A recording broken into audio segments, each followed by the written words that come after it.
Penyidik Direktorat Reserse Kriminal Umum Polda Jawa Timur memeriksa Nenek Elina dan 3 orang saksi lainnya terkait laporannya yakni pasal 170 KUHP, dugaan kekerasan yang dilakukan bersama-sama.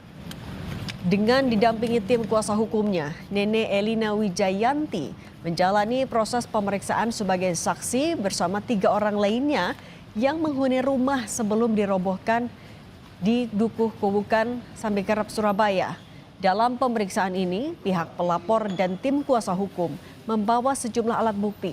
Di antaranya handphone yang digunakan untuk merekam saat peristiwa dugaan pengusiran serta kekerasan terjadi beserta sejumlah dokumen penting. Nenek Elina melaporkan Samuel Ardi Kristanto yang disebut-sebut sebagai sosok di balik pengusiran paksa.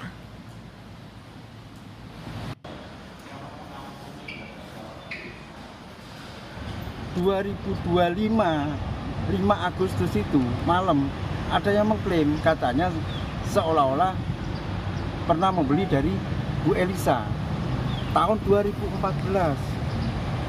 Nah, 2014 itu sampai jeda waktu segitu lamanya 11 tahun, ya kan? Ini 11 tahun ya. 11 tahun itu dia tidak pernah sama sekali menunjukkan bahwa saya pembeli apa dan sebagainya, enggak. Tetapi 2025 tiba-tiba mengklaim. Sebelumnya Nenek Elina diusir paksa dari rumahnya di Surabaya oleh sekelompok orang. Rumah itu telah dihuni Elina Wijayanti sejak 2011.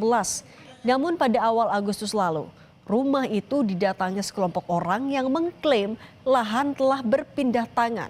Korban mengaku tidak pernah melakukan transaksi jual beli atas rumah maupun tanah tersebut. Klaim kepemilikan sepihak inilah yang kemudian memicu dugaan penyerobotan lahan. Usai diusir paksa, rumah nenek sudah rata dengan tanah. Dokumen dan sertifikat rumah termasuk barang-barang Nenek Elina juga hilang.